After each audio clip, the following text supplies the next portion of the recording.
Welcome back to Yang Daily. I'll be your host, Alex Cheney, bringing you all the Yang news you need to live your life right. Well, here we are. We have reached episode 365, a full year of episodes. Of course, we've covered quite a bit more than a year's worth of news, but still a worthy milestone.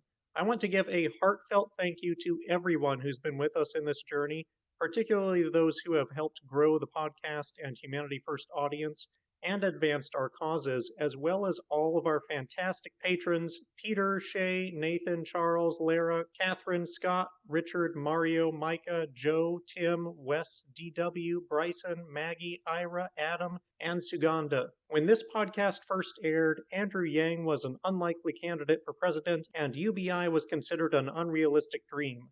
Today, Yang is set to become mayor of a city so large it eclipses the GDP of most nations. UBI is supported by 2/3 of Americans and dozens of congresspeople. Multiple bills for it have been introduced in the House. Unconditional cash has become a leading method of relief, and the child tax credit has been reformed into a near UBI for parents. Even Republicans are beginning to put forth basic income bills, and we are one step away from ensuring a UBI if we can only make the checks recurring. That is just a few of the highlights of the difference we have all made together and will continue to make. I appreciate the contribution of each and every one of you to a brighter future for us all. Thank you. Let's get to the news. The first thing Biden talked about in his address to Congress yesterday after vaccine rollout was praising the relief checks and highlighting stories of how they helped Americans. As Humanity Forward put it, there's a reason the president chose to highlight cash relief as the first successful policy in his speech after vaccinations.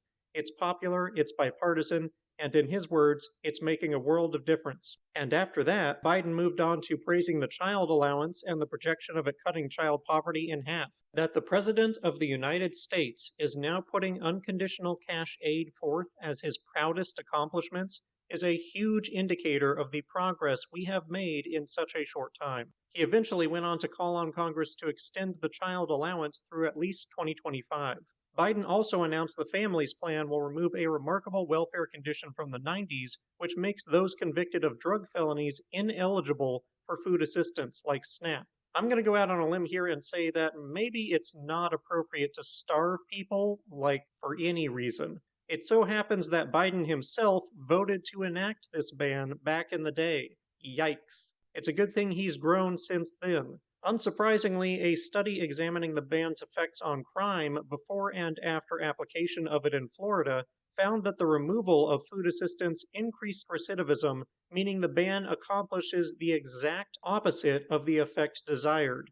There is nothing good that comes from depriving people of basic resources. It's unclear yet if this item can pass reconciliation. What was not mentioned was further relief checks, much less recurring checks, so that is where our work remains. We have dozens of senators supporting monthly checks. We need to keep pushing until it's at the tip of Biden and everyone's tongue as a top priority. Friend of the gang and UBI advocate Tim Ryan has announced he is running to flip a seat in the U.S. Senate blue. That could be the difference in winning recurring checks and thus UBI. Let's see this man to his seat, gang.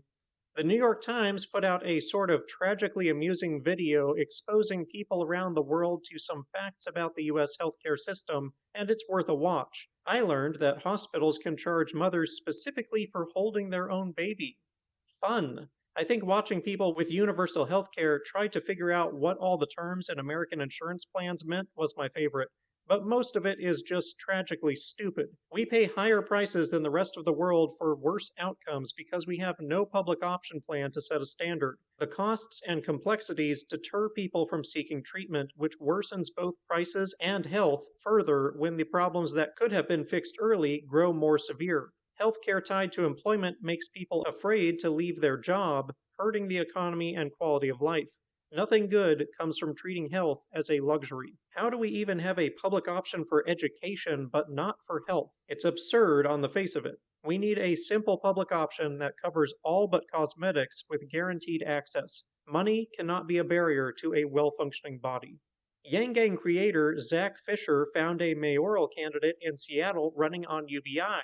Ironically, his first name is Andrew and his last name is Houston. So an Andrew running on UBI and a Houston running in Seattle. I can't guarantee it's not a joke, but I'll trust. They talk about a lot of things, including a UBI pilot in Seattle. Check it out in the links. The other Andrew picked up another endorsement, this time from a coalition of more than 10,000 Hasidic Jewish voters. Yang presented some of his key housing policy yesterday, a $4 billion plan for 250,000 units of affordable housing over the next 8 years across all 5 boroughs. As with others, it did not include all of the relevant policies, which I find a bit irksome. Neither was a comprehensive policy page provided. Bit disappointed with the organizational skills of his campaign this time around. The previous one did a better job in this aspect. Evelyn shared a college photo of Andrew looking super fly, and it is absolutely dynamite. He's got an earring, super stylized hair, and 4 layers of clothing, 2 of which are barely clinging to his shoulder. It's hilarious. Trust me, you want to check out the link below. And finally, a big shout out to our own Yang Gang organizer, Mea Dunford, who was honored by the official Zoom team for her digital artwork, one of a dog and one of a sunset. The sunset, I have to say, is one of the most beautiful works I have ever seen. Check it out at the link below. Congratulations, Mea, an honor well deserved. Looks like you have multiple callings. And that'll do it for today's Yang Daily. Bookmark and share Biden's address highlights, the drug felon ban study, Yang's housing policies, and of course, his college pick and Mea's art. Give Tim Ryan your support and check out Andrew Houston. Flood Congress with calls, tweets, faxes, and letters using the Resist bot or Income Movement easy contacts below. If you need help, consult Humanity Forward, the Income Movement Aid Database, the Mission Asset Fund, or United Way, and don't forget to Yang Daily.